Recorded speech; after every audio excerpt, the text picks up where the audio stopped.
en las verdes y ondulantes sombras del Valle del Cauca, donde el aire impregnado el aroma de la caña de azúcar y la humedad del trópico colombiano, en la década de 1970, se escribía una historia diferente, no de tinta y revolución, sino de química y silencio. Mientras el resto del mundo se distraía con las partidas de ajedrez geopolíticas de la Guerra Fría y las ruidosas convulsiones culturales de Occidente, la geografía colombiana conspiraba para crear el motor perfecto para el capitalismo ilícito. Para comprender el monstruo que eventualmente surgiría de este valle, primero hay que comprender la tierra misma. Cali no es Medellín. No posee los picos escarpados y agresivos que aíslan la región de Antioquia. Más bien, es una ciudad que respira, una metrópolis de comercio y agricultura que siempre ha mirado hacia el Pacífico, hacia el comercio y hacia el futuro. Fue aquí, en este fértil corredor, donde se sembraron las semillas de la empresa criminal más sofisticada de la historia de la humanidad, no por señores de la guerra vociferantes, sino por hombres con apariencia de cajeros y contadores de banco. La génesis del Cártel de Cali no fue una explosión, sino una podredumbre lenta y progresiva que infectó los cimientos mismos de la economía de la ciudad antes de que nadie se diera cuenta de que el paciente estaba enfermo. La década de 1970 proporcionó el caldo de cultivo perfecto para este crecimiento. El apetito global por los narcóticos estaba cambiando. El tráfico de marihuana, que había sido dominio exclusivo de los marimberos de la costa, estaba dando paso a un producto más potente, compacto y lucrativo: el clorhidrato de cocaína. Este polvo blanco no era solo una droga, era un símbolo de estatus, una batería para los amos del universo en Wall Street, y los caleños vieron este cambio no como una oportunidad criminal, sino como una ineficiencia del mercado que esperaba ser corregida. Observaron los métodos caóticos y sangrientos de sus rivales del norte en Medellín, y vieron amateurismo, vieron desperdicio, vieron falta de visión. Los fundadores de lo que se convertiría en el Cártel de Cali entendieron algo que Pablo Escobar nunca entendió. El verdadero poder no es la capacidad de matar a un ministro de justicia. El verdadero poder es la capacidad de comprarlo, poseerlo y que agradezca el privilegio. El progenitor de esta filosofía, el abuelo espiritual del método Cali, fue Benjamín Herrera Zuleta, un hombre cuyo nombre se ha desvanecido en gran medida de la memoria popular, pero cuyas huellas están en cada kilogramo de cocaína que cruzó el Caribe a finales de los años 70. Conocido como el Papa Negro de la cocaína, Herrera no era un matón, era un experto en logística, veterano del negocio que se había curtido moviendo contrabando por las zonas sin ley de los Andes. Fue el vino el primero en comprender que la cadena de suministro era lo único que importaba. Arrestado en Atlanta en 1974, no se pudrió en una celda. Escapó, desapareciendo como el humo para reaparecer en el santuario de Cali. Fue Herrera quien estableció los primeros oleoductos, los trampolines en México y los nodos de distribución en Estados Unidos. Fue la prueba de concepto. Pero a medida que Herrera se desvanecía en un segundo plano, maniobrando para evitar la atención que quema a tantos en este negocio, una nueva generación dio un paso al frente para heredar la infraestructura que él había construido. Estos no eran hombres nacidos en la aristocracia, ni eran pobres desesperados de las favelas. Eran la clase media pujante, los hijos hambrientos de una sociedad que les bloqueaba el ascenso por medios legítimos. Gilberto Rodríguez Orejuela, nacido en Mariquita en 1939, era la encarnación de esta ambición frustrada. Hombre de serena intensidad, Gilberto no soñaba con ser un gángster, Soñaba con ser un magnate. Trabajó como empleado de farmacia, aprendiendo los ritmos del inventario, la oferta y la demanda, observando meticulosamente cómo un negocio legítimo operaba al filo de la navaja de las ganancias y las pérdidas. Era un hombre de números, un hombre que encontraba consuelo en la previsibilidad de un libro de cuentas. Pero el libro de cuentas de un empleado de farmacia es una jaula. Y Gilberto era un hombre que necesitaba el cielo. A su lado estaba su hermano menor, Miguel Rodríguez Orejuela, un hombre de temperamento más oscuro, un microgestor que veía el mundo como una serie de defectos que necesitaba corregir con sus propias manos. Miguel era el ejecutor, no con una pistola, sino con una mirada fulminante, un hombre capaz de silenciar una habitación con solo entrar. Y completando este triunvirato estaba José Santa Cruz Londoño, Chepe, un hombre de complexión robusta y eficiencia brutal, un genio de la logística que veía el mapa de las Américas no como naciones y fronteras, sino como una serie de obstáculos que superar. Juntos, estos tres hombres formaron una sociedad que era menos una pandilla y más una junta directiva. Se hacían llamar los Caballeros de Cali, un apodo que era a la vez escudo y arma. Les permitía entrar por las puertas de los bancos, cenar en los mejores restaurantes de la Avenida Sexta y patrocinar equipos de fútbol locales. Eran la antítesis de los países del norte. Mientras Escobar robaba autos y secuestraba ejecutivos, los hermanos Rodríguez compraban títulos universitarios e invertían en bienes raíces. Pero esta fachada de respetabilidad era una mentira cuidadosamente construida. Bajo los trajes y las sonrisas, construían una maquinaria de muerte y corrupción que eventualmente consumiría a toda la nación. Su entrada en el tráfico de cocaína fue quirúrgica. No empezaron abriéndose paso a tiros.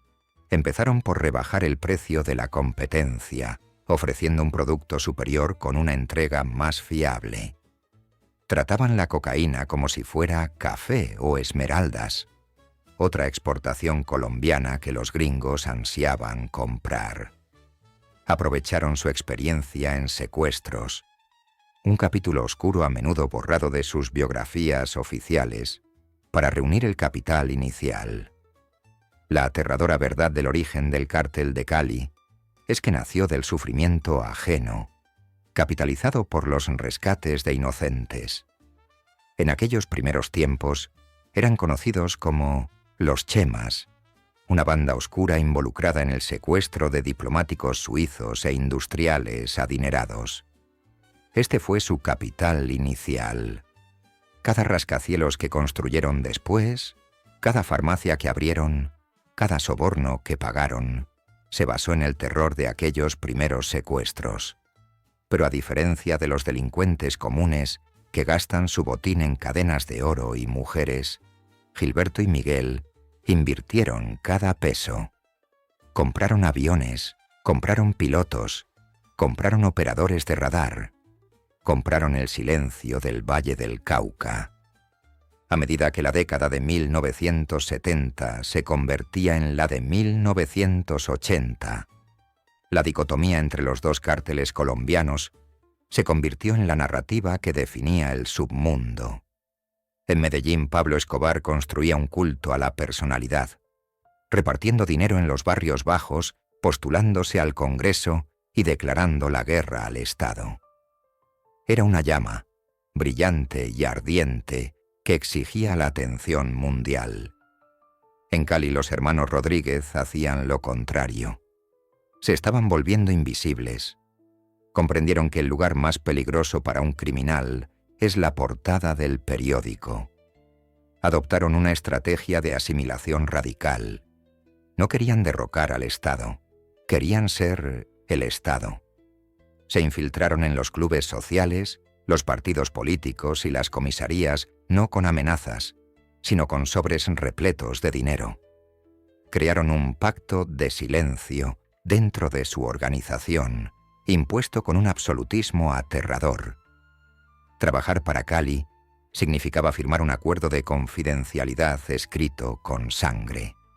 La exposición de su ascenso no es una historia de explosiones repentinas, sino de una marea creciente. Fue un lento ahogamiento del Estado de Derecho. Para cuando el mundo se dio cuenta de lo que estaba sucediendo en Cali, el cártel ya era dueño del agua, la presa y de los habitantes río abajo. Habían construido silenciosa, metódica y brillantemente una corporación transnacional que operaba por encima de la ley porque, en su mente, la habían comprado. Eran los nuevos reyes del valle, sentados en un trono de polvo blanco, mirando al norte hacia la insaciable nariz de América, listos para alimentar a la bestia hasta que se ahogara.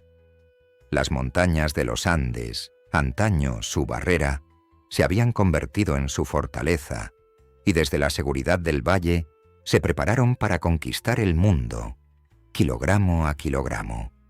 Si el cártel de Medellín era un instrumento de fuerza bruta, un mazo que destrozaba los muros de la legalidad, el cártel de Cali era un bisturí, manejado por un cirujano que sabía exactamente dónde cortar para cercenar la arteria de la justicia sin derramar una gota de sangre en sus propios zapatos. La estructura de la organización era diferente a cualquier otra que las fuerzas del orden hubieran conocido. No se basaba en la lealtad feudal de las pandillas callejeras. Se diseñó con la compartimentación de una agencia de inteligencia. La DEA los llamaría más tarde la KGB de la cocaína, un apodo que apenas hacía justicia a la laberíntica complejidad de sus operaciones. En la cima se sentaba la junta directiva, los caballeros, quienes tomaban decisiones estratégicas sobre los límites de producción, la expansión territorial y los protocolos de lavado de dinero. Sin embargo, por debajo de ellos, la organización se dividió en células independientes y herméticamente cerradas. Esta fue la genialidad de Gilberto Rodríguez Orejuela. Comprendió que en una conspiración, el eslabón débil siempre es la conexión humana. Por lo tanto, diseñó un sistema donde el piloto desconocía al camionero, el camionero desconocía al encargado del escondite, y éste, desde luego, desconocía el nombre del hombre en Cali que firmaba los cheques. La información era el bien más racional en el cártel. Un trabajador en Queens solo conocía el número de un buscapersonas y un código de voz. Si lo arrestan, no podía delatar a sus superiores porque simplemente no sabía quiénes eran. El silencio era estructural, inherente a la arquitectura misma de la empresa. El centro operativo de esta red global era el Centro Tecnológico de Cali, una sofisticada unidad de inteligencia que rivalizaba con las capacidades del propio Estado colombiano. Mientras la policía usaba máquinas de escribir y radios, el cártel de Cali importaba mainframes de IBM y equipos de vigilancia de última generación de Israel y Estados Unidos. No se limitaban a esperar a ser investigados, vigilaban activamente a los investigadores, interceptaban las líneas telefónicas de la Embajada de Estados Unidos en Bogotá, interceptaban las frecuencias de radio de la Policía Nacional, tenían un registro completo de cada llamada entrante y saliente de Cali. El cártel empleaba un pequeño ejército de ingenieros telefónicos corruptos cuyo único trabajo era escuchar. Este era el ojo de Cali, un panóptico omnisciente que permitía a Gilberto y Miguel saber que se avecinaba una redada incluso antes de que el capitán de policía terminara de informar a sus hombres. Creaba una atmósfera de omnisciencia divina. Un traficante rival podía susurrar una amenaza en una habitación privada en Miami, y en cuestión de horas, su madre, en Colombia, recibía una corona funeraria en su puerta. Este terror psicológico era mucho más efectivo que los coches bomba públicos de Escobar. Señalaba que no había privacidad, escondite ni secreto que los caballeros desconocieron. Gobernaban mediante un estado de vigilancia de su propia creación, convirtiendo la ciudad de Cali en una jaula dorada donde las paredes oían y los taxistas eran todos informantes. Y luego estaba la logística del producto en sí. Chepe Santa Cruz, el bruto con la inteligencia de un magnate naviero, revolucionó la forma en que la cocaína se movía a través de las fronteras. Se alejó de los métodos vaqueros de avionetas que aterrizan en pistas de tierra en Florida, fácilmente interceptadas por la creciente cobertura de radar de la guerra estadounidense contra las drogas. En cambio, Chepe enterró la cocaína en el flujo del comercio global legítimo. Escondió toneladas de producto dentro de postes de concreto ahuecados, dentro de cargamentos de brócoli congelado, dentro de las paredes de tanques comerciales de propano. Se dio cuenta de que la aduana estadounidense solo podía inspeccionar físicamente una fracción de los millones de contenedores que ingresaban a sus puertos cada año. Era un juego de números, y las probabilidades estaban fuertemente a favor del cártel. Pero la verdadera obra maestra de su logística fue la célula de Nueva York. Mientras Medellín se disputaba las soleadas calles de Miami, Cali conquistaba silenciosamente los cañones de concreto de la ciudad de Nueva York. Enviaron a Pacho Herrera, el cuarto hombre, el hábil operador que entendía la mentalidad norteamericana, a establecer una cabeza de puente en Queens. Pacho no contrató matones, contrató profesionales. Reclutó a inmigrantes colombianos con antecedentes limpios, una ética de trabajo rigurosa y familias en su país que pudieran usar como palanca. Estos agentes vivían en modestas casas suburbanas, conducían sedanes usados e iban a la iglesia los domingos. Eran el ejército invisible. Sin embargo, dentro de sus sótanos había montones de dinero en efectivo que llegaban hasta el techo y máquinas contadoras que funcionaban las 24 horas del día, agotando sus motores por la enorme cantidad de billetes. La estructura financiera necesaria para trasladar este océano de dinero de vuelta a Colombia era igualmente compleja. No se puede simplemente entrar a un banco con 10 millones de dólares en billetes pequeños. El cártel de Cali inventó el mercado negro de cambio de pesos, un sofisticado sistema de lavado de dinero basado en el comercio que los integró a la economía global legítima. Usaban los dólares del narcotráfico en Nueva York para comprar productos estadounidenses, refrigeradores, cigarrillos, alcohol, maquinaria pesada, que luego enviaban a Colombia y vendían a comerciantes locales por pesos. Los pesos se pagaban entonces a los líderes del cártel, limpios y blanqueados, apareciendo como ganancias de un negocio de importación al por mayor. Era un círculo perfecto de capitalismo. El cártel se convirtió en el motor de la economía colombiana, subsidiando el precio de los bienes de consumo, hasta el punto de que los importadores legítimos no podían competir. No eran solo criminales, eran el mercado.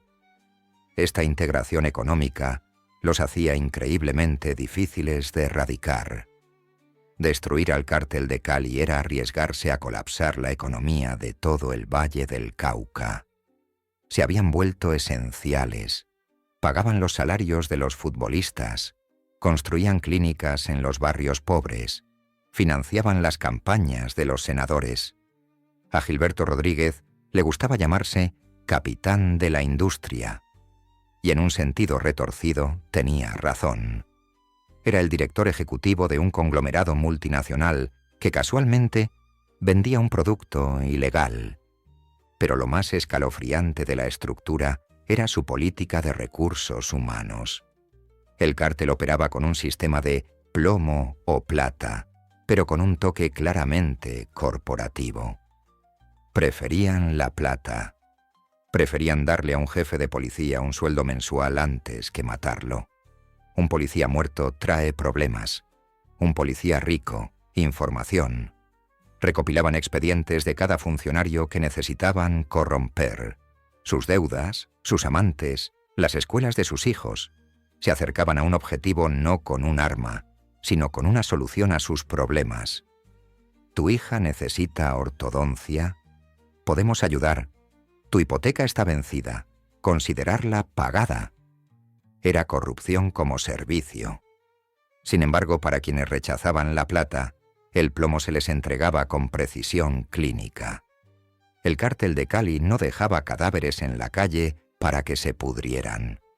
Usaban a las chulavitas, escuadrones de la muerte especializados que hacían desaparecer a la gente. Los cuerpos eran disueltos en ácido, enterrados en los cimientos de hormigón de los nuevos rascacielos o arrojados al río Cauca envueltos en malla de alambre para que los gases de descomposición no los hicieran flotar. Esta era la limpieza social de su propia organización. Un error en el libro de cuentas se castigaba con la muerte. Un kilo faltante se castigaba con la muerte.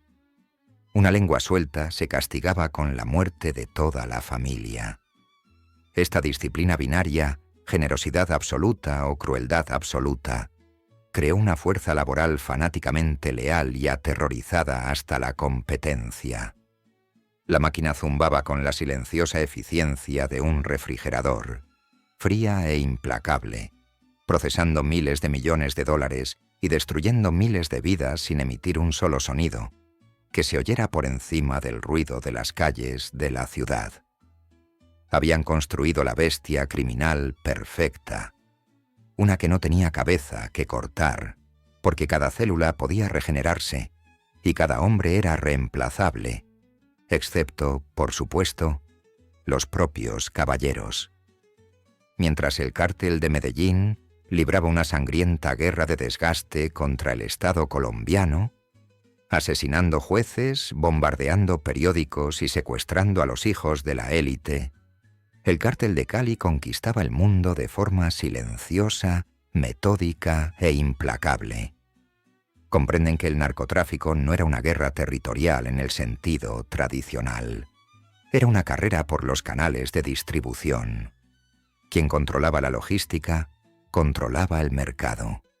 Y mientras Escobar estaba obsesionado con el espectáculo de las rutas caribeñas hacia Miami, utilizando lanchas rápidas y Cessnas de vuelo rasante, cada vez más vulnerables a los radares estadounidenses, los caballeros de Cali miraban más allá. Contemplaban el mundo entero como un mercado único e integrado. Gilberto Rodríguez Orejuela, el ajedrecista, veía el tablero con claridad. Estados Unidos era el principal consumidor, sí, pero también el territorio más peligroso. El calor era intenso, la DEA era agresiva y los riesgos altos. Europa, sin embargo, era un campo de nieve virgen. A principios de la década de 1980, la cocaína aún era una novedad en el viejo continente, una droga de lujo para las estrellas de rock y la aristocracia de Londres, París y Madrid. El precio por kilo en Nueva York podía ser de $20.000, pero en Ámsterdam o Roma podía alcanzar los $50.000 o más. Los márgenes de beneficio eran asombrosos y las fuerzas del orden europeas no estaban en absoluto preparadas para el tsunami de polvo blanco que estaba a punto de azotar sus costas. Para ejecutar esta expansión, el cártel no envió matones con ametralladoras, envió embajadores. El propio Gilberto viajó a España, no como fugitivo, sino como un acaudalado empresario sudamericano en busca de oportunidades de inversión. Compró un apartamento de lujo en Madrid y un extenso rancho en Badajoz, cerca de la frontera portuguesa, estableciendo un puesto de mando estratégico para la invasión de Europa. Forjó alianzas no con bandas callejeras, sino con las aristocracias criminales establecidas en el continente. En España se asoció con los contrabandistas de tabaco gallegos, hombres que conocían cada cala y ensenada de la escarpada costa y que tenían siglos de experiencia moviendo contrabando más allá de los ojos de la Guardia Civil. Estos contrabandistas no eran traficantes de drogas violentos, eran expertos en logística que veían la cocaína como una mercancía más ligera y más rentable que los cigarrillos. El cártel lanzaba fardos impermeables de cocaína desde barcos nodriza en el Atlántico, y los gallegos salían a toda velocidad en lanchas de alta velocidad para recuperarlos, llevando el producto a tierra con la eficiencia de una operación naval. Pero la verdadera jugada maestra de su estrategia europea fue la alianza con la mafia italiana. El cártel de Cali comprendió que eran mayoristas, no minoristas. No querían vender gramos en las esquinas de Nápoles, querían vender toneladas a los dueños de las esquinas. Formaron una sociedad comercial con la Camorra de Nápoles y la mafia siciliana, organizaciones desesperadas por una nueva fuente de ingresos a medida que el tráfico de heroína se volvía cada vez más difícil. El acuerdo era simple y elegante. Cali proporcionaba el producto en consignación y los italianos se encargaban de la distribución y el blanqueo de capitales. El puerto de Nápoles, controlado por la Camorra, se convirtió en una puerta de entrada para la cocaína colombiana. Diariamente llegaban barcos cargados de plátanos, café y flores cortadas, con sus manifiestos de carga adulterados y contenedores con paredes falsas repletas de clorhidrato de cocaína pura. Los italianos transportaban el producto a través de las fronteras abiertas de la Unión Europea, lavando las ganancias a través de pizzerías, constructoras y bancos antes de transferir los dólares limpios a corporaciones fantasma en Panamá y Nueva York. Fue la globalización en su forma más pura y desregulada. Mientras tanto, en América, Miguel Rodríguez Orejuela reforzaba su control sobre las rutas de suministro más cercanas. Cultivó una relación con el poder emergente en México, específicamente con Amado Carrillo Fuentes, el Señor de los Cielos. Carrillo Fuentes se ganó su apodo al usar una flota de Boeing 727 para transportar cargamentos masivos de cocaína desde Colombia hasta la frontera con México, sobrevolando las redes de vigilancia diseñadas para interceptar avionetas. La alianza entre Cali y el cártel de Juárez fue un matrimonio de conveniencia que desplazó el centro de gravedad del narcotráfico. Los mexicanos, que antes eran meros mulas, que pagaban una tarifa de entrega, comenzaron a exigir el pago en producto, quedándose hasta la mitad del envío como pago. Este acuerdo los incentivó a proteger la carga con sus vidas y les permitió construir sus propias redes de distribución en el oeste de Estados Unidos. Fue un acuerdo que eventualmente crearía los monstruos que conocemos hoy, pero en la década de 1980 fue simplemente un negocio astuto. Resolvió el problema de transporte de Cali y protegió a los líderes colombianos de los riesgos de la frontera con Estados Unidos. Si se incautó un cargamento en Texas, eran los mexicanos quienes iban a la cárcel, no los colombianos. El alcance del pulpo de Cali era aterrador. Tenían células operando en Tokio, intentando negociar con la yakuza para abrir el mercado japonés. Traficaban a través de Brasil y Argentina, utilizando las porosas fronteras de Sudamérica para mover sustancias químicas y dinero. Incluso comenzaron a explorar el vacío ilegal del bloque postsoviético, intuyendo que la caída de la cortina de hierro ofrecía nuevas rutas y nuevos clientes para su producto. A principios de la década de 1990, el cártel de Cali no era solo un grupo criminal colombiano. Era un holding transnacional con un PIB superior al de muchos de los países donde operaba. Habían logrado lo que toda corporación legítima sueña: integración vertical, distribución global y dominio de marca. Y lo hicieron mientras el mundo observaba el espectáculo de fuegos artificiales en Medellín, completamente ajenos a que los verdaderos reyes de la cocaína compraban silenciosamente el planeta, un cargamento a la vez. La arrogancia de Escobar atrajo el fuego, pero el silencio de Cali recogió el oro. Eran los fantasmas de la maquinaria del comercio internacional, presentes en todas partes, pero en ninguna parte vistos. Su influencia se sentía tanto en las salas de juntas como en el barrio. Caminar por las calles de Cali en la década de 1980 era como caminar por una ciudad de espejos, un lugar donde la realidad se distorsionaba por la inmensa atracción gravitacional del narcotráfico. En la superficie era una metrópolis floreciente, una ciudad de eterna primavera donde la salsa se filtraba por cada ventana abierta y nuevos rascacielos se alzaban como monolitos de cristal con los Andes como telón de fondo. Pero esta prosperidad era una alucinación, un sueño febril financiado por el polvo blanco que se esnifaba en los baños de Wall Street y Hollywood. Los hermanos Rodríguez no solo habitaban Cali, la cuidaban. Eran los mecenas de la ciudad, los benefactores invisibles que pavimentaron las calles, construyeron los estadios deportivos y renovaron las catedrales. Eran dueños del Grupo Radial Colombiano, una cadena de radio que transmitía su versión preferida de las noticias y llenaba las ondas con la música que les gustaba. Eran dueños del equipo de fútbol América de Cali, transformando un club mediocre en una potencia continental, comprando a los mejores jugadores de Sudamérica con bolsas de dinero entregadas en los vestuarios.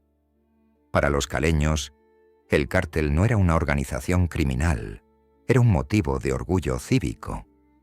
Al menos se gastan el dinero aquí. Era el refrán común, una justificación susurrada en cafeterías y salas de juntas para justificar la sangre en los billetes. Esta integración social era el mecanismo de defensa más eficaz del cártel. A diferencia de Escobar, quien era un paria para la élite tradicional de Medellín, los caballeros de Cali ansiaban ser aceptados por la aristocracia del Valle del Cauca, ansiaban la validación de las antiguas familias, los magnates del azúcar y los ganaderos que habían gobernado la región durante siglos. Compraron su entrada a los exclusivos clubes campestres y cuando fueron rechazados, como Chepe Santa Cruz por el Club Colombia, no incendiaron el lugar. Construyeron sus propios clubes, más opulentos, más exclusivos y más modernos. Enviaron a sus hijos a los mejores colegios privados de la ciudad, donde se codeaban con los hijos e hijas de jueces y senadores. Asistieron a las galas benéficas, las inauguraciones de galerías y la misa solemne en la catedral. Vestían trajes italianos a medida, bebían whisky escocés añejado y hablaban en voz baja.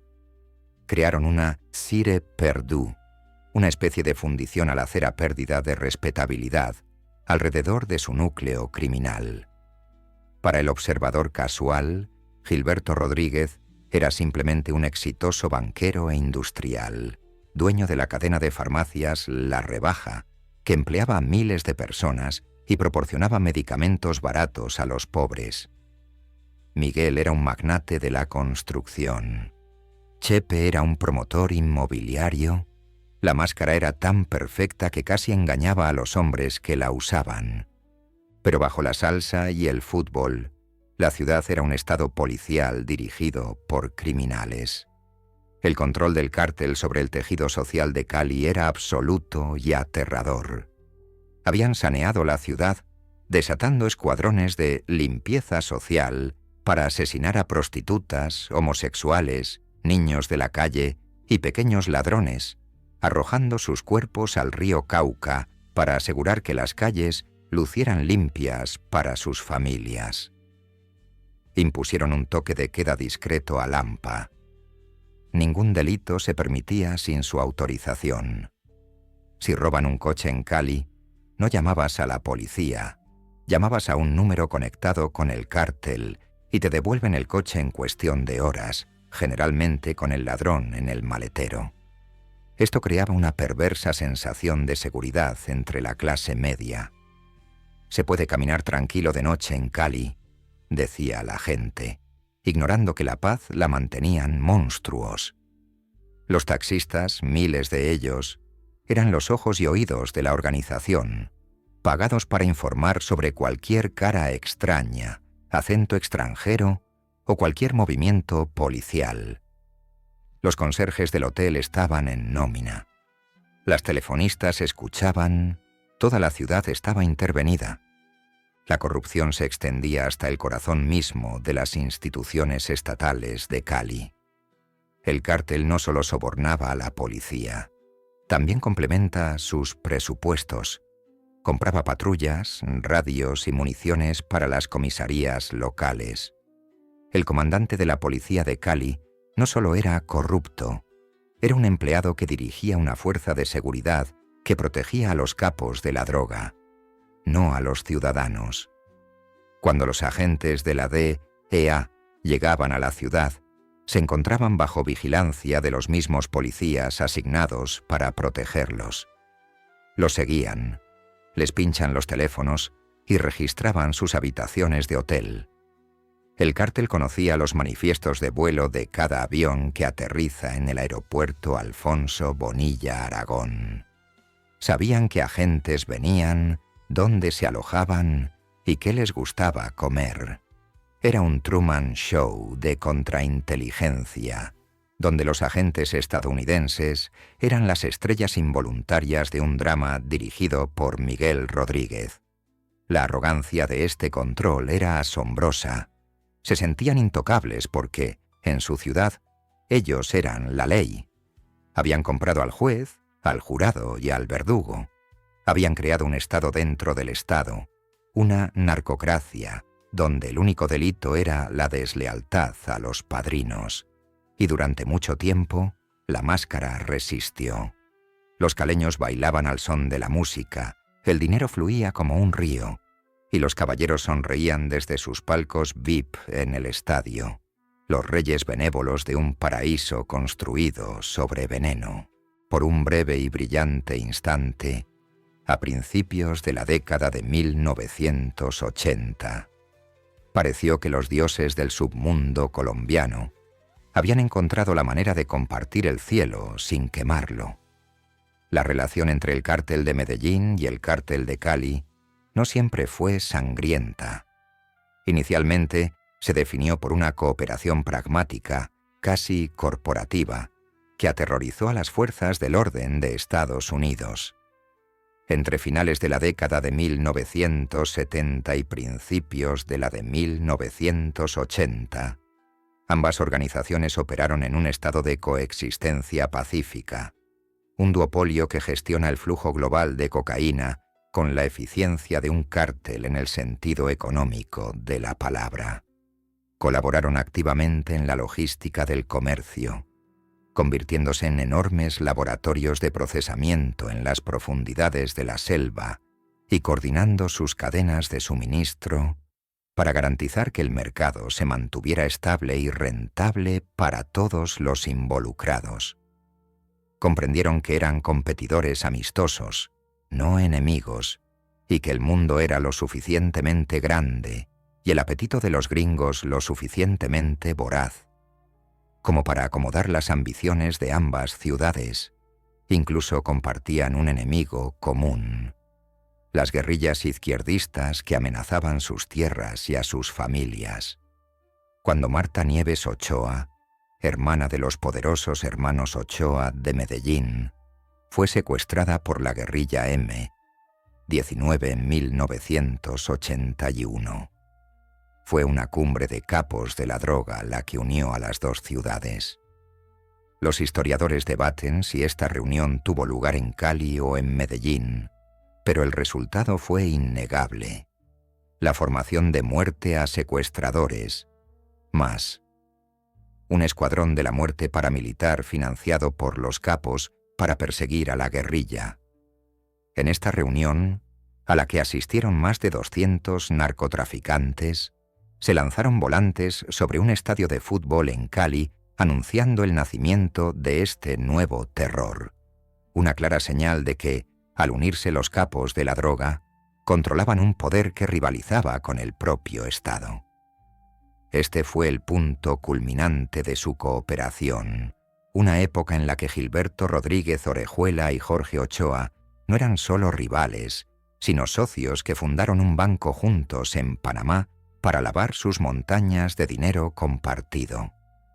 Eran amigos de la infancia, hombres que habían crecido en los mismos círculos, y su relación cimentó la paz entre las dos fuerzas dominantes del negocio. Sin embargo, las placas tectónicas de la ambición nunca se detienen, y a medida que ambas organizaciones se expanden, la fricción se hizo inevitable. La diferencia fundamental residía en su filosofía. Medellín era ruidos y Cali, silencio. Escobar creía en la plata o plomo aplicada con el máximo volumen. Quería ser amado, temido y reconocido como gobernante de Colombia. Los caleños, en cambio, creían que el anonimato era el máximo lujo. Observan con creciente inquietud cómo la guerra de Escobar contra el Estado generaba una presión indeseada sobre toda la industria. El asesinato del ministro de Justicia, Rodrigo Lara Bonilla, en 1984, ordenado por Escobar, marcó un hito que obligó a todos los capos de la droga, incluidos los empresarios caleños que actuaban con inocencia, a pasar a la clandestinidad. Gilberto Rodríguez huyó a España con Jorge Ochoa, intentando escapar de la redada que la violencia de Escobar había desatado sobre todos ellos. Mientras exploraban juntos el mercado europeo, la tensión comenzaba a notarse. La extradición de ambos hombres desde España a Colombia en 1986 se convirtió en un punto crucial de resentimiento. Gilberto, cuyo cártel controlaba el sistema judicial de Cali, fue absuelto fácilmente a su regreso, retomando su vida de lujo. Jorge Ochoa, sin embargo, enfrentó un camino mucho más difícil en Medellín y finalmente tuvo que huir. Esto llevó a los jefes de Medellín a murmurar que tal vez sus amigos en Cali no habían hecho lo suficiente para ayudar, o peor aún, habían manipulado la situación para debilitar a sus rivales. La desconfianza se sembró en estos momentos de disparidad, avivada por la paranoia que constituye el riesgo profesional del narcotráfico. El punto de quiebre, en el momento en que la Guerra Fría se tornó candente, provino de la arrogancia del propio Pablo Escobar. Imaginó un supercartel, una organización criminal unificada que controlaría el destino político y económico de Colombia, naturalmente con él al mando. Convocó una reunión, una cumbre de los dioses, donde presentó su propuesta. Un comando centralizado donde aprobaría cada cargamento que saliera de Colombia, y a cambio de esta protección y coordinación, cobraría un impuesto del 30% sobre el valor al por mayor de cada kilo. Era una oferta que pretendía ser una orden.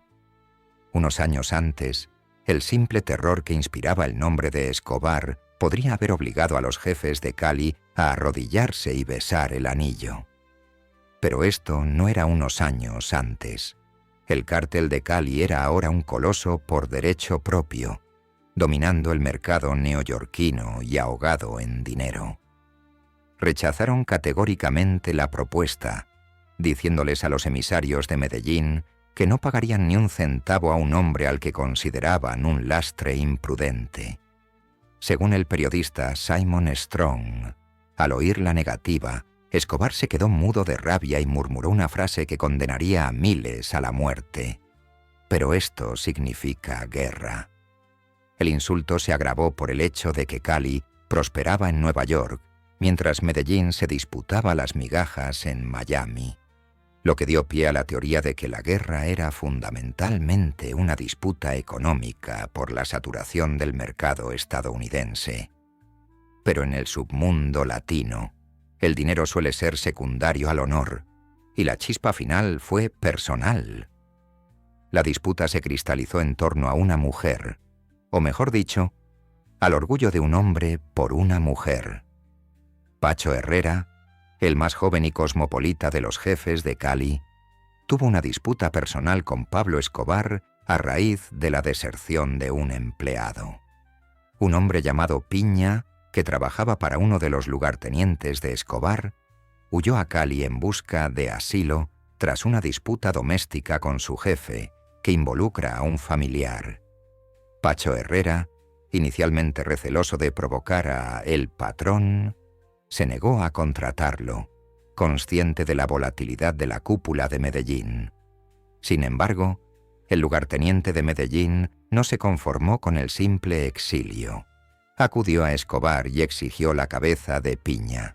Escobar, creyendo que su palabra era ley en todo el país, llamó a Chepe Santa Cruz y le exigió a Herrera que lo entregara. Era una prueba de sumisión. Los padrinos de Cali se reunieron, Gilberto, Miguel, Chepe y Pacho, y tomaron una decisión que definió su carácter. Eligieron la lealtad a los suyos antes que la sumisión a un tirano. No tenemos nada en contra de Piña. Fue el mensaje que enviaron a la hacienda Nápoles. Escobar, acostumbrado a la obediencia absoluta, estaba furioso. Llamó directamente a Pacho, gritando que si no entregaban a Piña en 24 horas, mataría a toda su familia. Para Pacho Herrera, un hombre que se había forjado una reputación de discreción, pero poseía una osadía de acero, esta amenaza no era motivo de temor, sino un insulto imperdonable a su honor. En el despiadado cálculo de la guerra contra el narcotráfico, hay momentos en que la cara vale más que las ganancias. Pacho llamó a su hermano en Nueva York y le ordenó contratar a Piña de inmediato, poniendo al desertor bajo la protección oficial del cártel de Cali. El guante había sido lanzado.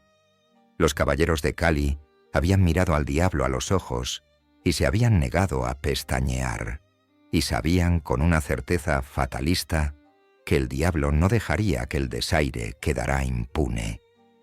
La paz había terminado. La era de las guerras de cárteles había comenzado. El silencio de la madrugada del 13 de enero de 1988 fue interrumpido por un sonido que se convertiría en el aterrador latido de Colombia durante los siguientes 5 años. Afuera del edificio Mónaco, en el exclusivo barrio El Poblado de Medellín, una fortaleza de lujo donde la familia de Pablo Escobar dormía en el ático, un coche bomba detonó con la fuerza de un ataque aéreo. La explosión fue catastrófica. Abrió un cráter de 4 metros de profundidad en el asfalto, hizo estallar ventanas a lo largo de varias cuadras y mató instantáneamente a 2 vigilantes nocturnos. Dentro del ático, la onda expansiva aturdió a la hija de Escobar, Manuela, y dejó a su esposa, Victoria, aterrorizada pero con vida. Escobar no estaba en casa, pero el mensaje se transmitió con una claridad inconfundible. Era vulnerable. Por primera vez en su reinado como el capo indiscutible, alguien se había atrevido a atacar su santuario. Al principio, su paranoia lo llevó a sospechar de la DEA o de facciones rivales dentro de su propia organización, pero la verdad era mucho más perturbadora para su ego. Fueron los empresarios blandos de Cali, los hombres de los zapatos de Gucci, quienes dieron el primer golpe en la guerra caliente. Habían cruzado una línea que incluso la policía temía cruzar. La reacción de Escobar fue predecible y aterradora. Envió a sus sicarios, asesinos, en tropel hacia el sur, al Valle del Cauca, con órdenes de encontrar a los enemigos y exterminarlos. El cártel de Cali, sin embargo, había anticipado esta ira. Operaban bajo el principio de que la mejor defensa es un ataque devastador. No esperaron a que llegaran los sicarios. Enviaron sus propias tropas de combate al norte, a Medellín. Para mediados de agosto de ese año, la inteligencia militar reportó una cuenta desastrosa que asombró al país. 60 miembros de la facción de Cali y 18 miembros de la facción de Medellín habían sido masacrados en las calles. Pero los caballeros de Cali no se conformaron con escaramuzas callejeras. Quieren decapitar a la bestia. En una acción que demostró su alcance internacional y recursos ilimitados, contrataron a un equipo de 11 mercenarios británicos, ex soldados del SAS y comandos de élite, para planear un ataque quirúrgico contra la fortaleza de Escobar, la hacienda Nápoles. Estos mercenarios se entrenaron durante 3 meses en las selvas de Colombia, preparándose para un asalto que pretendía poner fin a la guerra en una sola noche. La operación, sin embargo, terminó en un fiasco cuando el helicóptero que transportaba al equipo de asalto se estrelló contra una montaña por un error del piloto o una falla mecánica, arruinando la misión antes de disparar un solo tiro. Fue un fracaso, sí, pero demostró hasta dónde estaba dispuesto a llegar Cali. Estaban importando la guerra. Escobar, tras sobrevivir a los atentados, comprendió que se trataba de una guerra de desgaste y decidió atacar el núcleo económico de sus rivales. Sabía que los hermanos Rodríguez se hacían pasar por empresarios legítimos, escondiéndose tras su cadena de farmacias, Drogas La Rebaja. Así que convirtió sus tiendas en tumbas. Un coche bomba de 90 kilos detonó en una farmacia La Rebaja en Cali. Una explosión masiva que mató a 7 personas, hirió a 24 y redujo a escombros un supermercado y viviendas vecinas. Fue una declaración de que no había civiles en esta guerra. Todos los que trabajaban para el cártel de Cali, compraban o vivían cerca, eran un objetivo. La guerra traspasó rápidamente las fronteras de Colombia, infectando las calles de Estados Unidos. A finales de agosto, los medios estadounidenses comenzaron a informar sobre una ola de atentados con bombas en Nueva York y Miami, una extensión de la vendetta andina a las aceras del primer mundo. El New York Times informó que los cárteles habían comenzado a usar a la policía como arma para enfrentarse entre sí, solicitando información anónima para confiscar cargamentos rivales, lo que resultó en redadas masivas mientras el código de silencio se desmoronaba bajo el peso del odio. Según informes, el cártel de Cali envió a más de una docena de sicarios profesionales a Estados Unidos para dar caza a los operativos de Medellín, convirtiendo los condados de Queens y Dade en terrenos de caza. A medida que el conflicto se prolongaba, la furia de Escobar se volvió contra el Estado, al que consideraba cómplice de la agresión del cártel de Cali. Y tenía razón. Desde la perspectiva de Escobar, el gobierno colombiano lo persigue con una intensidad frenética, mientras que permitía a los hermanos Rodríguez operar con relativa tranquilidad. Sospechaba que las fuerzas de seguridad del Estado estaban en connivencia con sus archirrivales, una sospecha que posteriormente se demostraría totalmente cierta. Presidentes y generales veían a Escobar como un terrorista y una amenaza para la democracia, mientras que veían a los jefes de Cali como criminales manejables. Esta doble moral enfureció a Escobar, hundiendo aún más en la locura del narcoterrorismo. Atacó no solo a Cali, sino a la propia Colombia. Ordenó el atentado contra el vuelo 203 de Avianca, el asesinato del candidato presidencial Luis Carlos Galán y una campaña de bombardeos indiscriminados en Bogotá.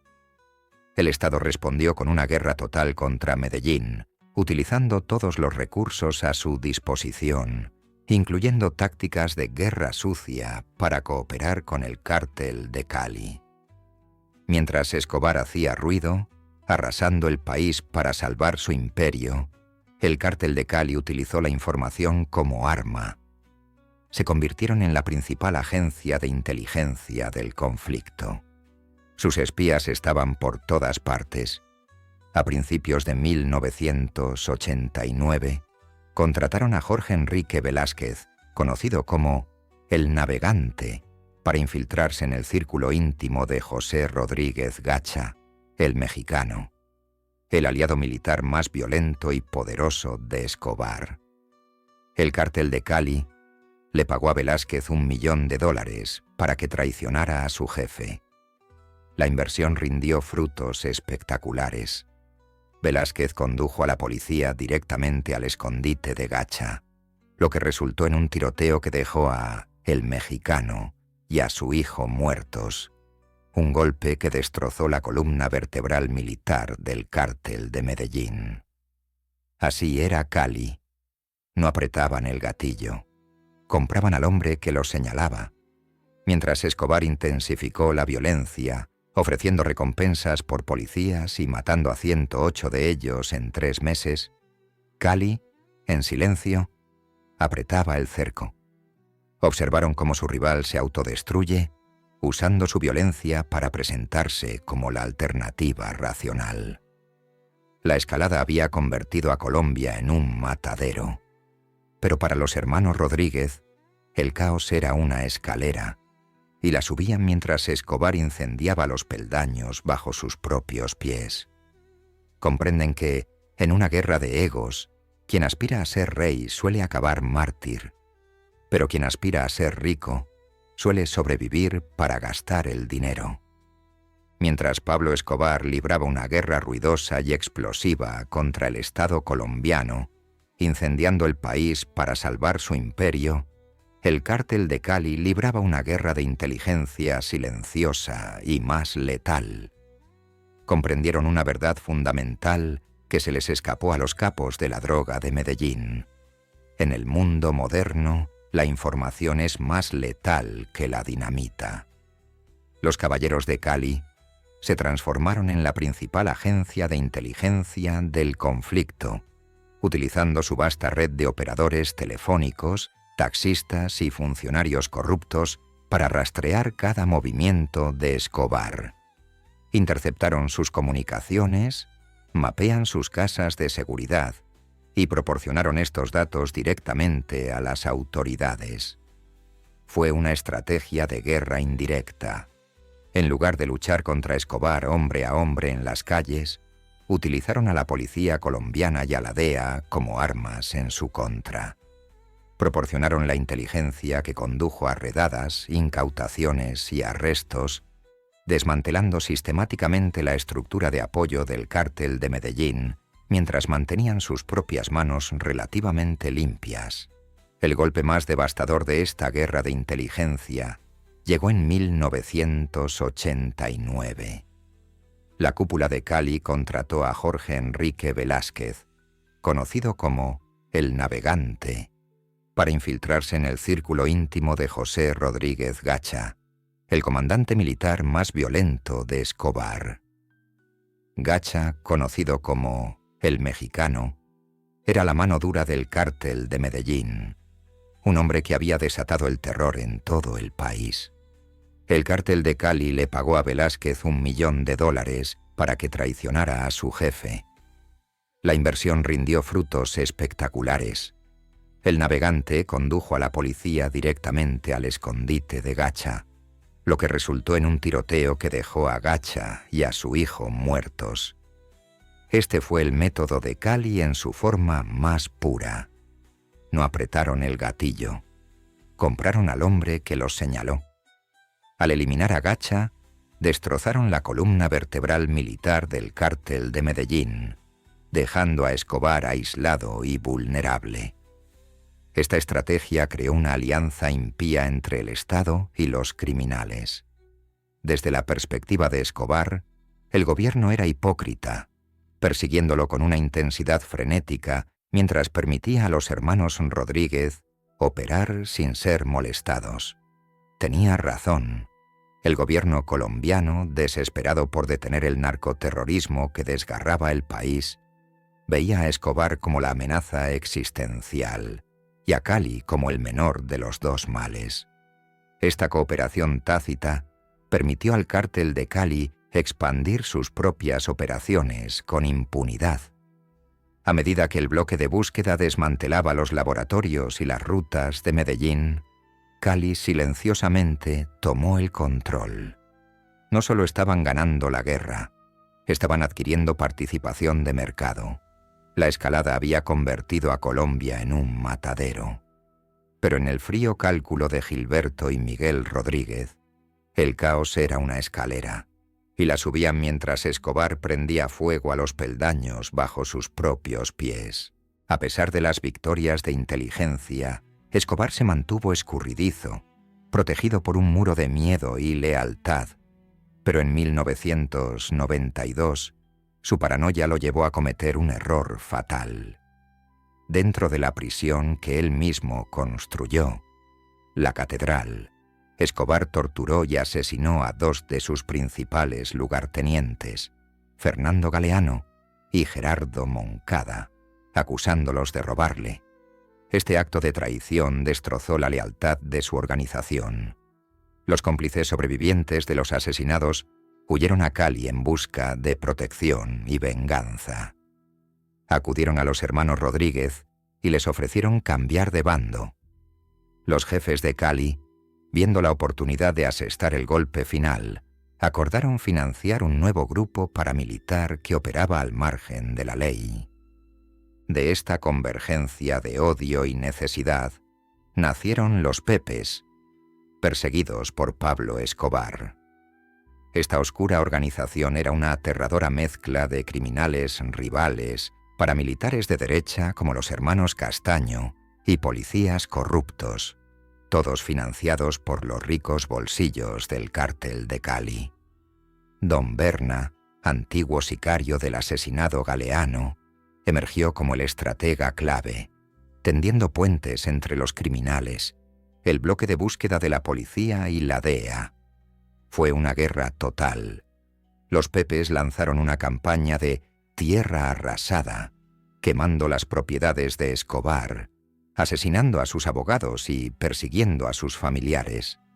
Bombardearon sus casas de seguridad y asesinaron a sus financistas, despojándose metódicamente de las capas de protección que el dinero le había proporcionado.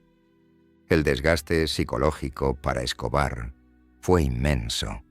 El cazador se había convertido en la presa. Los jefes de Cali observaban desde la seguridad de sus mansiones cómo se desmoronaba el imperio de su rival. Habían externalizado con éxito la violencia, lo que les permitió centrarse en el negocio de la cocaína, mientras los Pepes y el bloque de búsqueda apretaba el nudo alrededor del cuello de Escobar.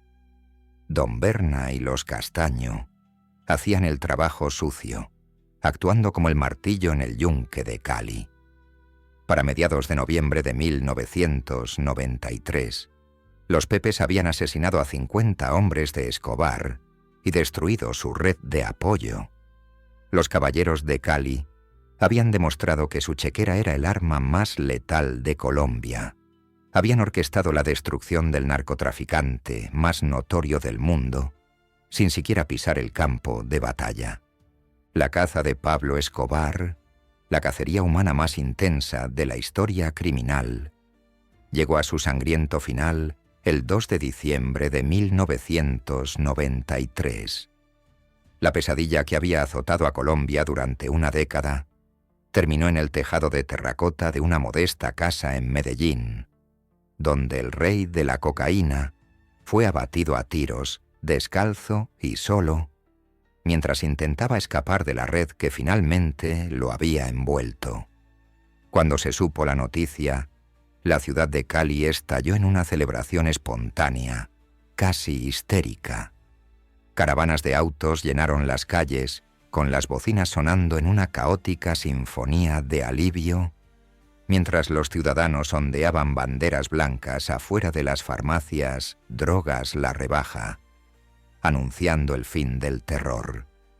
Dentro de la sede del cártel, La reacción fue profunda. Miguel Rodríguez Orejuela, al recibir la noticia de un espía dentro de la operación, llamó de inmediato a su hermano.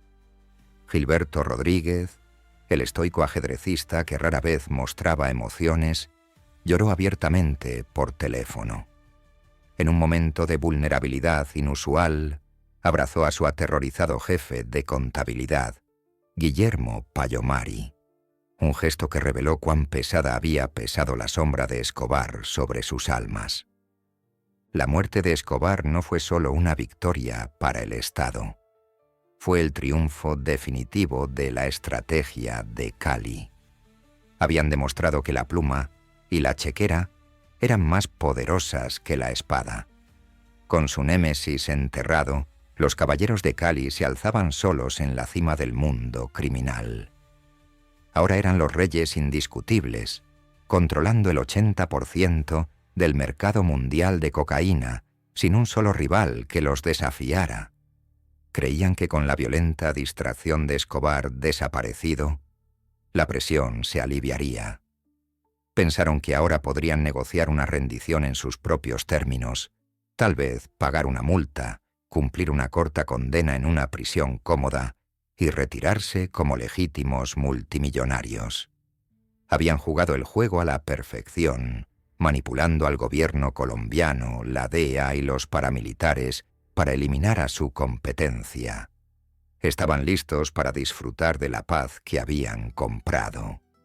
Pero en el silencio que siguió a los disparos en Medellín, un nuevo sonido comenzó a surgir: el rechinar de los engranajes del gobierno de Estados Unidos, que centraba su atención única e indivisa en Cali. La victoria fue un espejismo. Al destruir al pararrayos que era Escobar, habían eliminado lo único que distraía al mundo de sus propias operaciones. Los caballeros ya no eran el menor de dos males, eran el único objetivo que quedaba en el tablero. El gobierno colombiano, que se había aliado tácitamente con ellos para matar a Escobar, anunció de inmediato que ahora perseguiría a Cali con la misma ferocidad. El juego no había terminado, simplemente había pasado al siguiente nivel, más mortífero. Estados Unidos, envalentonado por la victoria sobre Medellín, no estaba dispuesto a negociar. La administración Clinton ejerció una enorme presión sobre el gobierno colombiano para que desmantelara el cártel de Cali, considerándolos no como empresarios, sino como la nueva principal amenaza a la seguridad nacional. El pacto de silencio, que había protegido al cártel durante tanto tiempo, comenzó a desmoronarse bajo la lupa internacional. El gobierno colombiano, liderado por el presidente Ernesto Samper, se vio atrapado en una espiral de violencia. La presidencia de Samper se vio manchada por el escándalo del Proceso 8000, que reveló que el cártel de Cali había aportado millones de dólares a su campaña. Esta revelación, en lugar de protegerlos, tuvo un efecto contraproducente. Para demostrar que no era un títere de los capos, Samper se vio obligado a tomar medidas más duras contra Cali que cualquier presidente anterior. El hombre al que habían pagado para protegerlos se convirtió en su enemigo más peligroso, impulsado por la necesidad de salvar su propia supervivencia política. La época dorada del cártel de Cali comenzó a fracturarse bajo el peso de este nuevo asalto. Las autoridades lanzaron la Operación Piedra Angular, un esfuerzo interinstitucional masivo, diseñado para sofocar la vida de la organización. Un avance crucial ocurrió el 18 de mayo de 1994, cuando las autoridades colombianas incautaron una computadora IBM ASQ 400 de un socio de alto rango del cártel. Esta máquina, valorada en $1 millón, era el cerebro digital del cártel. Los expertos de la DEA tardaron meses en descifrar su cifrado, pero cuando lo hicieron, encontraron un tesoro de inteligencia, archivos que detallaron miles de sobornos pagados a funcionarios policías y políticos en toda Colombia. Fue una brecha devastadora que despojó al cártel del anonimato y expuso la intrincada red de corrupción que los había aislado durante décadas. A medida que aumentaba la presión, la presumida disciplina del cártel comenzó a resquebrajarse. El bloque de búsqueda, la unidad policial de élite que había perseguido a Escobar, fue reasignado a Cali con una nueva lista de objetivos: los hermanos Rodríguez.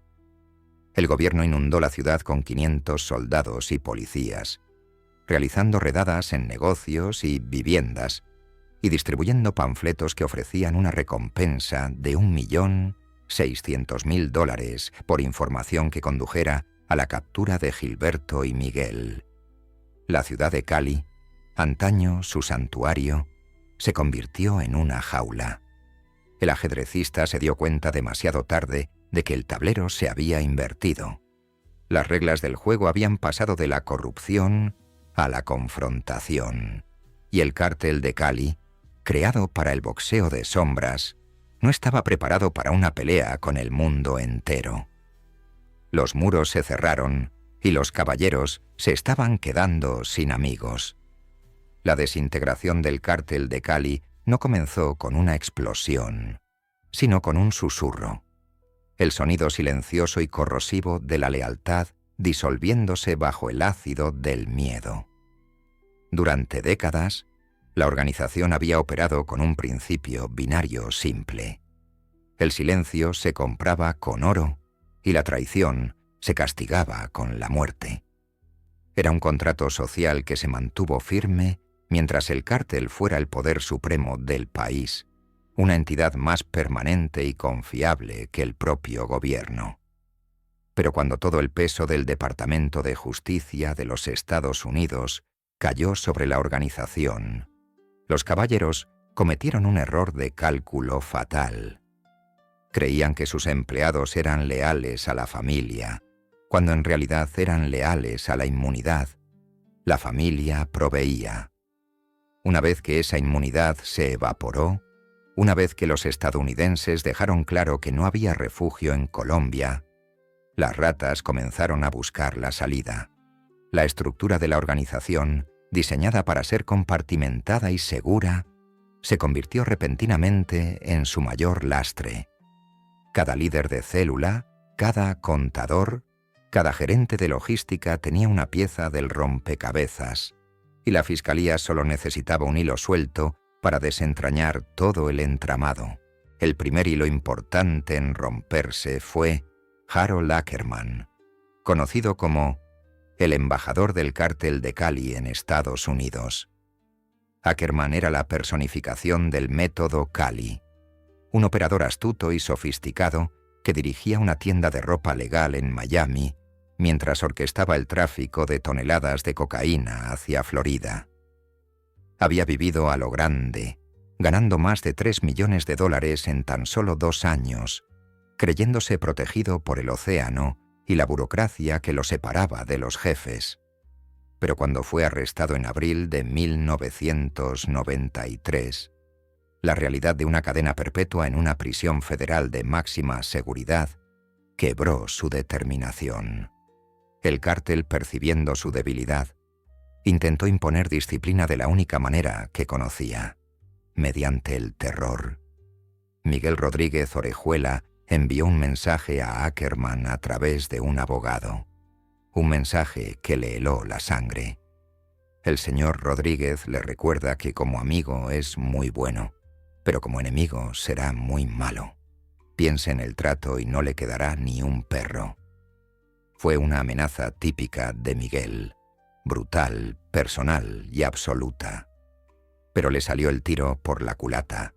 En lugar de silenciar a Ackerman, lo empujó a los brazos de la DEA. Comprendió que su única esperanza de supervivencia y la de su familia era el programa de protección de testigos. Ackerman cambió de opinión y proporcionó los planos detallados de la jerarquía y las rutas de distribución del cártel que se convirtieron en la base de la Operación Cornerstone. La traición de Ackerman fue un duro golpe, Pero la deserción de Guillermo Pallomari fue la sentencia de muerte. Pallomari era el jefe de contabilidad, el hombre que sabía dónde se escondía cada peso, dónde se pagaba cada soborno y dónde se registraba cada empresa fantasma. Era el guardián de los secretos, un hombre que había participado en las reuniones más íntimas de la cúpula. Para el verano de 1995, a medida que la redada se cerraba, la paranoia de Miguel alcanzó su punto álgido. Decidió que Pallomari era un cabo suelto que debía cortarse. Ordenó un asesinato contra su propio contador.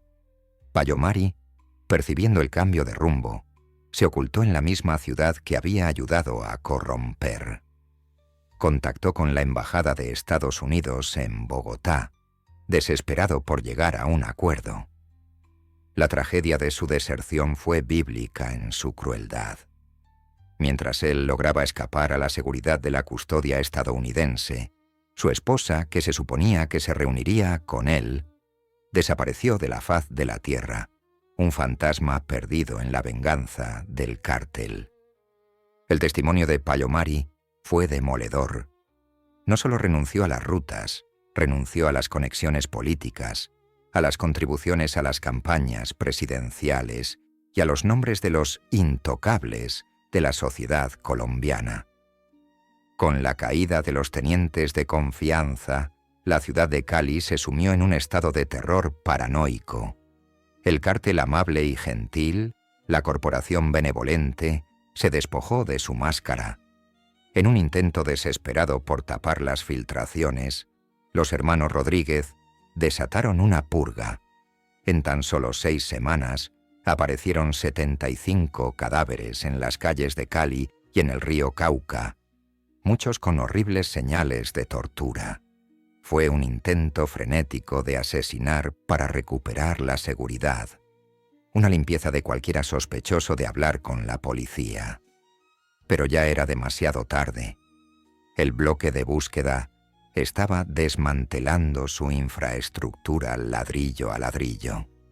El gobierno, bajo una enorme presión de Washington, despidió a 174 policías, incluyendo capitanes de alto rango que habían estado en la nómina del cártel, cegando así a los hermanos ante los movimientos de sus enemigos.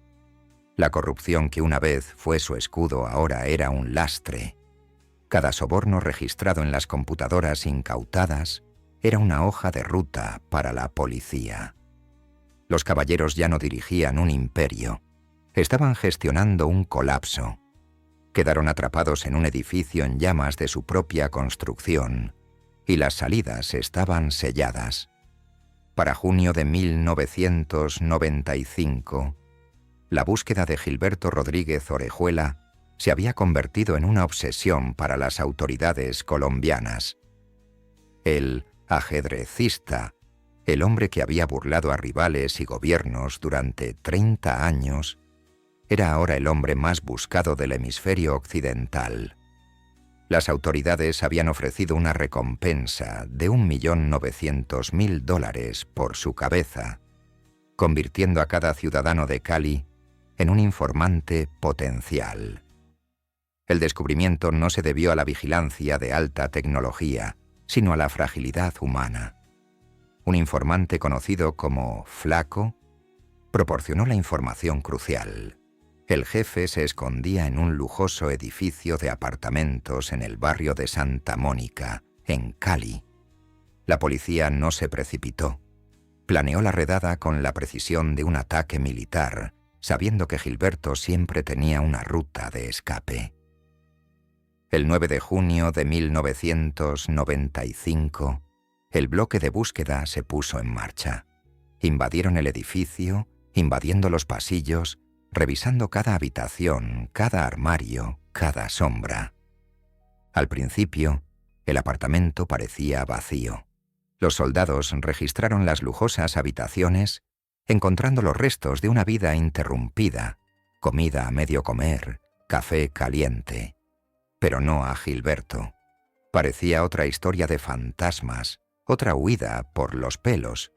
Pero la información era sólida. Siguieron buscando. Finalmente, notaron una anomalía en un armario de madera.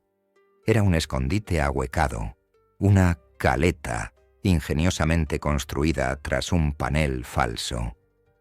Dentro, acurrucado como un niño asustado, estaba el cerebro del tráfico mundial de cocaína. Agarraba una toalla, luchando por respirar en el espacio reducido.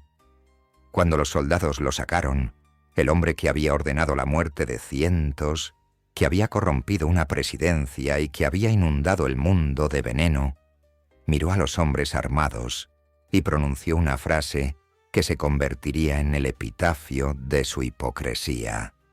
«No disparen, soy un hombre de paz». El arresto de Gilberto Rodríguez fue un evento trascendental. El ajedrecista estaba en jaque mate. Lo exhibieron ante las cámaras, una figura disminuida con una cazadora, despojado de su poder y su mística. Enfrentó acusaciones formales en Nueva York, Miami y Luisiana. Cargos que conllevan cadena perpetua. Pero incluso en la derrota, la violencia del negocio no pudo ser contenida. Al día siguiente, como si el submundo mismo gritara en protesta, una bomba detonó en un festival callejero en el Parque San Antonio de Medellín. La explosión arrasó a la multitud, matando a 21 personas inocentes e hiriendo a más de 200. Una persona anónima afirmó que fue una represalia por el arresto de Gilberto, un brutal recordatorio de que la bestia estaba herida, pero no muerta. El caos solo sirvió para endurecer la determinación de las autoridades. Le cortaron la cabeza, pero el cuerpo seguía moviéndose. La atención se centró de inmediato en la segunda cabeza de la hidra, Miguel Rodríguez Orejuela. Si Gilberto era el cerebro, Miguel era el puño, y ahora dirigía solo el imperio en ruinas.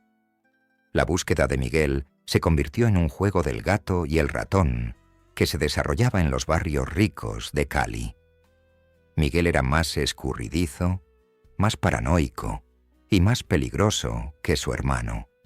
Se mudaba constantemente, nunca dormía en la misma cama 2 veces, protegido por un círculo cada vez más reducido de guardias. Pero su mayor vulnerabilidad provenía del mismo hombre encargado de su seguridad, Jorge Salcedo. Salcedo, el jefe de seguridad del cártel, estaba atrapado en un vicio imposible. Sabía que Miguel estaba purgando la organización, matando a cualquiera que sospechara de deslealtad. Salcedo se dio cuenta de que él era el siguiente en la lista. En una decisión de aterrador coraje, contactó con la DEA. Se convirtió en el topo definitivo, viviendo dentro de la guarida del dragón mientras guiaba a los caballeros hasta la entrada. Durante días, Salcedo practicó una doble estrategia letal, proporcionando coordenadas a la DEA mientras permanecía junto al hombre al que traicionaba. Identificó la ubicación de Miguel en un complejo de apartamentos al oeste de Cali.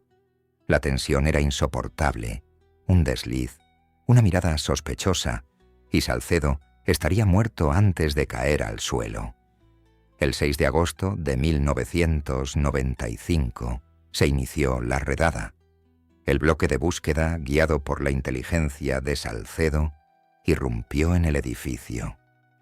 Encontraron a Miguel en un escondite aún más elaborado que el de su hermano. Una cámara secreta tras un archivador de 5 cajones, con un tanque de oxígeno, agua embotellada y una copia del Código Penal colombiano. Estaba preparado para un largo asedio, listo para librar una guerra legal desde su escondite. Pero cuando lo sacaron a rastras y vio a un agente de la DEA entre la multitud, la rebeldía se esfumó. Se rindió con serena resignación, posando para fotos con los agentes que lo habían perseguido durante años. El reinado de los caballeros había terminado. Los hermanos que habían soñado con ser legítimos titanes de la industria ahora eran solo prisioneros, números en un sistema al que ya no podían sobornar. con la captura de Gilberto y Miguel Rodríguez Orejuela en el verano de 1995, el gobierno colombiano declaró una victoria contundente, un jaque mate contra las oscuras fuerzas del narcotráfico. Pero en el surrealista panorama de la justicia colombiana, una celda a menudo es solo un cambio de domicilio. Los hermanos fueron encarcelados en la cárcel de La Picota, en Bogotá, pero su confinamiento parecía poco a un castigo. Fue, en la práctica, un traslado de sede. La corrupción que habían cultivado durante décadas no desapareció simplemente porque estaban tras las rejas. Simplemente se adaptó. El sistema penitenciario, poroso y maleable, se doblegó a su voluntad. Los hermanos ocuparon celdas que se parecían más a suites ejecutivas de un hotel económico que a celdas de prisión. Estaban equipadas con alfombras, equipos de música caros, baños privados y televisión por cable, lo que les permitía observar el mundo que solían gobernar desde una cómoda distancia. Tenían sus propios chefs privados para preparar las comidas, evitando el exceso de la cafetería, y un bar privado para entretener a los invitados. Esto no era aislamiento, era un año sabático. La muestra más asombrosa de su continua influencia fue el desfile de visitantes. En una sola semana, Gilberto Rodríguez recibió 123 visitas de abogados. No se trataba de consultas legales, sino de reuniones de junta directiva. Los abogados actuaban como mensajeros, llevando órdenes a las celdas supervivientes y trayendo informes financieros. La corporación estaba herida, sí, pero seguía operativa. Miguel, siempre microgestor, incluso dirigía un pequeño negocio dentro de la prisión, un kiosco conocido como la tienda del pobre Miguel, donde vendía chocolates, aspirinas y refrescos a los visitantes. Bajo la retorcida lógica del Código Penal colombiano, este trabajo le permitió reducir su condena, reduciendo días de su tiempo libre por cada barra de chocolate vendida. La arrogancia era impresionante. Creían haber capeado el temporal, que cumplirían unos años de vacaciones, y saldrían con sus fortunas intactas, habiendo blanqueado su reputación junto con su dinero. Pero mientras los hermanos jugaban a ser tenderos en La Picota, los otros dos pilares del cártel de Cali corrían un destino mucho más visceral, recordando al mundo que el narcotráfico, en última instancia, se trata de sangre, no de acuerdos con la fiscalía. Chepe Santa Cruz, el bruto genio de la logística, se negó a aceptar la jaula. Arrestado poco antes que Miguel, fue encarcelado en la misma prisión, pero fiel a su naturaleza, no tenía intención de quedarse. En una audaz operación que humilló al Estado, Chepe escapó. Un auto que transportaba a hombres que se hacían pasar por fiscales entró en la prisión. Guardias sobornados los dejaron pasar, recogieron al capo y lo llevaron por la puerta principal hacia la libertad. Durante meses, Chepe fue un fantasma, perseguido por el bloque de búsqueda y la CIA. El gobierno ofreció una recompensa de $2 millones, desesperado por borrar la vergüenza de su fuga. La versión oficial es que Chepe murió en un tiroteo con la policía en Medellín el 5 de agosto de 1996. Pero la autopsia reveló una historia más oscura, la de la tortura.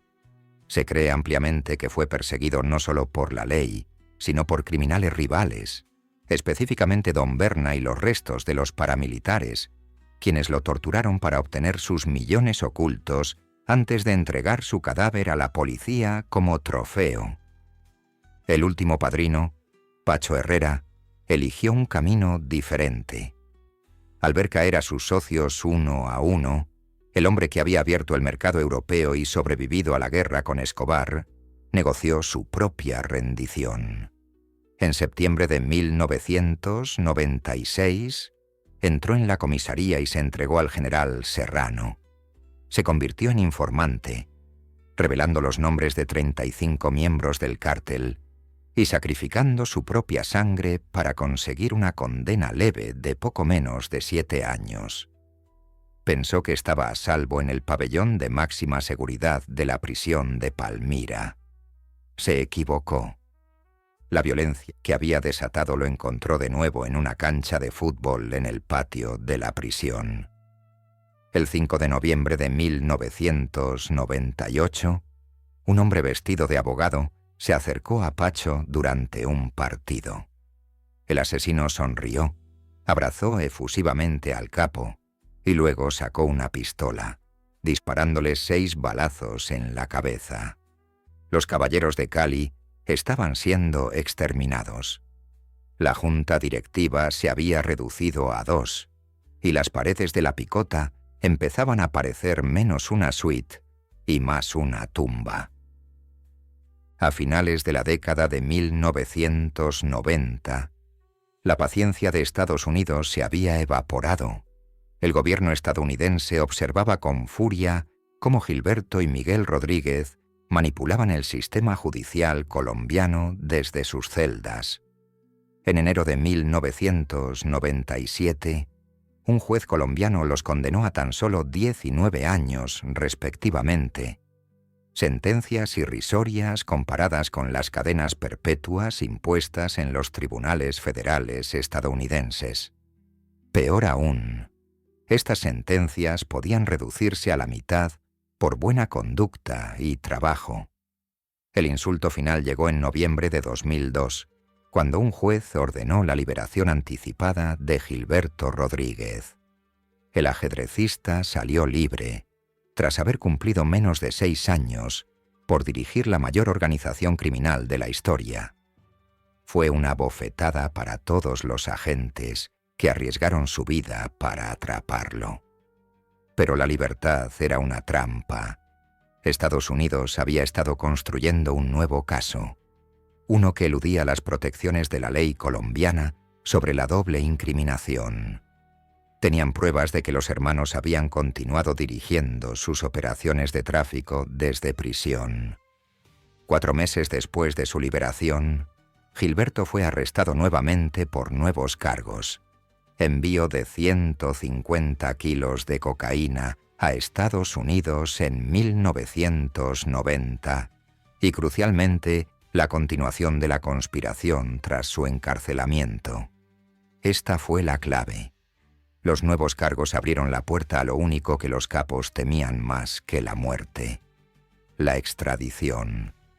Durante décadas, el mantra del narco colombiano había sido: mejor una tumba en Colombia que una cárcel en Estados Unidos.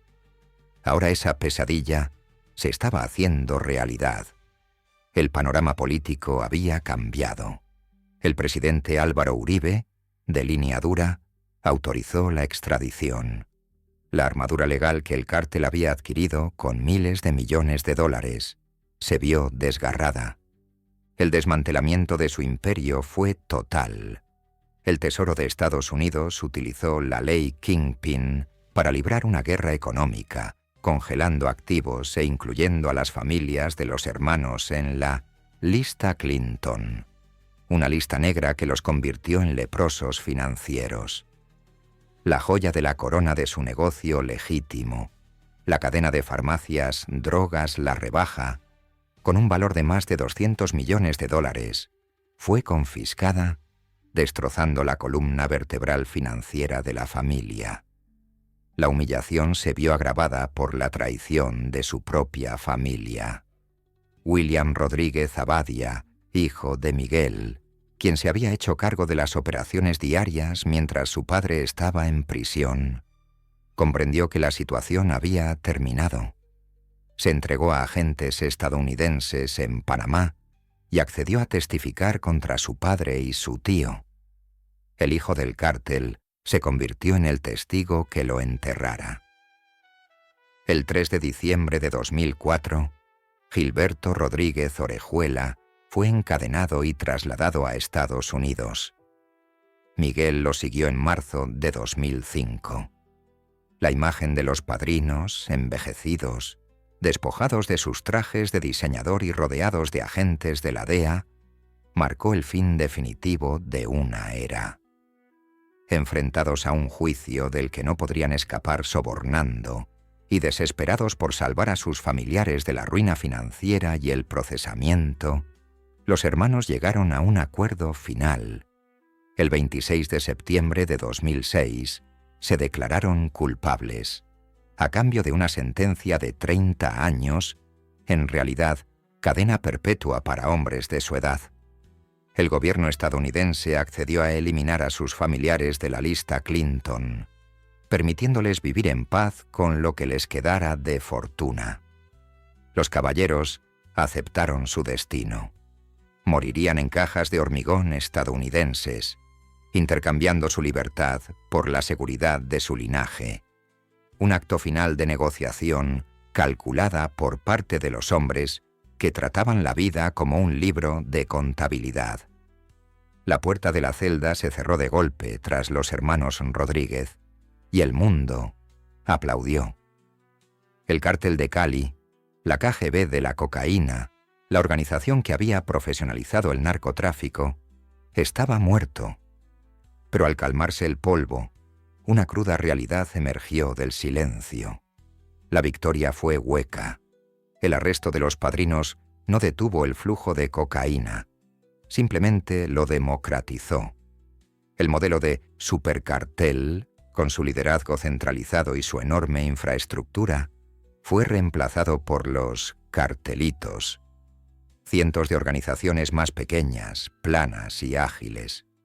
Estos nuevos grupos aprendieron la lección definitiva de Cali: no crecer demasiado, no convertirse en un objetivo y nunca dejar que el mundo sepa tu nombre. El cártel del norte del valle resurgió de las cenizas de Cali, liderado por expolicías y matones como Don Berna, continuando el tráfico con una brutalidad que carecía del barniz de caballerosidad de la era Rodríguez. El mapa geopolítico del narcotráfico cambió para siempre. Con el liderazgo colombiano decapitado, el poder migró al norte, a los especialistas en transporte, los mexicanos, las organizaciones que alguna vez fueron las mulas pagadas de Cali, la Federación de Sinaloa, el Cártel del Golfo, heredaron el poder. Se convirtieron en los nuevos amos, desatando un nivel de hiperviolencia que convertiría a México en una zona de guerra, alimentada por el mismo producto y el mismo apetito estadounidense que había construido Cali. La estrategia del capo de eliminar a los líderes solo había logrado crear una hidra. Cortaron una cabeza y dos más hambrientas y despiadadas, crecieron en su lugar. La cocaína continuó fluyendo, cruzando la frontera en camiones, túneles y submarinos, inmune a los arrestos de ancianos en Colombia. Gilberto Rodríguez Orejuela falleció de linfoma en un centro médico penitenciario de Carolina del Norte en 2022, una reliquia de 83 años de una época pasada. Miguel permanece encarcelado, un hombre de 80 años con una fecha de liberación en 2028 que probablemente nunca verá. Su legado no es la metrópolis moderna que intentaron construir en Cali, sino una advertencia sobre la arrogancia. Demostraron que se pueden comprar presidentes, generales y silencio, pero no tiempo. Construyeron un imperio bajo la premisa de que el crimen podía gestionarse como una corporación, que el asesinato podía racionalizarse como un gasto empresarial. Al final se equivocaron. El narcotráfico no es un negocio, es una trituradora. Consumió a sus rivales en Medellín, consumió a sus socios y finalmente los consumió a ellos. La historia del cártel de Cali es la historia del fracaso definitivo del control. Intentaron imponer orden al caos, pero el caos, al final, siempre triunfa. Los valles de Colombia ahora están tranquilos. Las mansiones de los capos de la droga han sido tomadas o reclamadas por la selva. Pero el río Blanco sigue fluyendo. indiferente a los hombres que alguna vez creyeron que era suyo. Mientras los patriarcas del cártel de Cali se pudría en las cárceles estadounidenses, el capítulo final de la dinastía no lo escribían los padres, sino el hijo. William Rodríguez Abadía, el hijo mayor de Miguel Rodríguez Orejuela, había sido preparado para ser el heredero al trono. A diferencia de los violentos sicarios de Medellín, William era culto, elocuente y estaba profundamente involucrado en las maquinaciones legales y políticas del cártel. Durante años, había operado a la sombra de su padre y su tío, sirviendo de puente entre los padrinos encarcelados y el imperio que se desmoronaba en las calles. Era el príncipe de Cali, un hombre que había sobrevivido a los intentos de asesinato, las guerras con Escobar y la implacable presión de la DEA. Pero con la llegada del siglo XXI, William comprendió que la era de los caballeros había llegado a su fin. Era un fugitivo, perseguido por las mismas fuerzas que habían aplastado a su padre, moviéndose por las sombras de un mundo que ya no respetaba las antiguas reglas de lealtad. En enero de 2006, tras años prófugo, William tomó la calculada decisión de entregarse. No lo hizo en Colombia. Se entregó a agentes estadounidenses en Panamá, lo que significó una capitulación total ante la autoridad estadounidense. Su rendición fue la pieza final del rompecabezas para el Departamento de Justicia. El príncipe trajo consigo los secretos que incluso su padre se había negado a divulgar. Aceptó testificar contra su propia sangre, una decisión que destrozó a la familia, pero que estuvo impulsada por un pragmatismo implacable. Quería salvar lo que quedaba del futuro. William admitió haber ayudado a dirigir el imperio entre bastidores mientras su padre estaba encarcelado, sirviendo como director ejecutivo de facto de una corporación en quiebra. Se declaró culpable de conspiración y aceptó renunciar a su participación en el vasto imperio empresarial de la familia, activos valorados en más de $300 millones. El desmantelamiento del patrimonio familiar fue absoluto. El gobierno de Estados Unidos no solo buscaba el encarcelamiento, quería borrarlo todo. La familia Rodríguez se vio obligada a ceder su herencia, sus propiedades y sus negocios. A cambio de este suicidio financiero, el gobierno estadounidense aceptó una concesión única. Eliminaría a los miembros restantes de la familia de la lista Clinton, la lista negra que los había excluido del sistema financiero global. Fue un pacto infernal. Pobreza a cambio de paz. William cumplió 5 años en una prisión estadounidense, una condena leve comparada con la de su padre, y emergió con una nueva misión. Tomó un bolígrafo. En 2014, publicó Hijo del Cártel de Cali, unas memorias que revelaron el funcionamiento interno de la organización. En su libro, despojó al público del glamour, revelando la paranoia, el miedo y la inutilidad del narcotráfico. Describió una vida donde miles de millones de dólares no alcanzaban para comprar una buena noche de sueño. El príncipe se había convertido en el pregonero del pueblo, advirtiendo a la siguiente generación que la corona era de plomo. La caída del cártel de Cali no puso fin al narcotráfico, simplemente lo obligó a evolucionar. La destrucción de los gigantescos supercárteles, integrados verticalmente, como los de Medellín y Cali, creó un vacío de poder que rápidamente fue llenado por una nueva generación de organizaciones criminales. Se trataba de los cartelitos, grupos ágiles y descentralizados que aprendieron de la arrogancia de los hermanos Rodríguez. Atrás quedaron los días del todopoderoso padrino, que controlaba cada eslabón de la cadena, desde la hoja de coca hasta la nariz del consumidor. Las nuevas organizaciones eran especializadas. Un grupo manejaba los laboratorios, otro el transporte y un tercero el lavado de dinero. Operaban sin sede central, sin líderes famosos y sin anhelo de aceptación social. Eran fantasmas en el sistema, que utilizaban reuniones presenciales para evitar la vigilancia electrónica, y operaban con un nivel de anonimato que los hacía casi imposibles de localizar con la antigua estrategia del capo. Esta fragmentación provocó un profundo cambio en la geopolítica de la cocaína.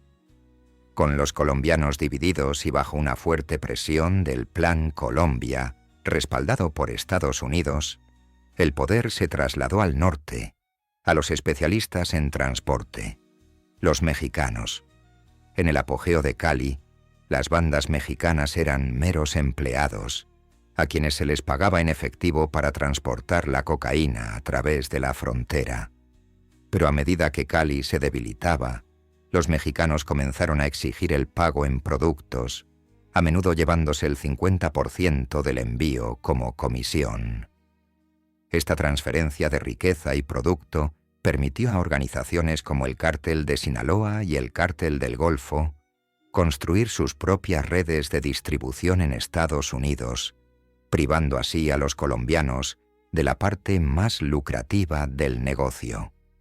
El Señor de los Cielos, Amado Carrillo Fuentes, quien alguna vez fue socio menor de Miguel Rodríguez, se convirtió en la nueva cara del negocio, utilizando una flota de aviones para transportar cocaína a escala industrial.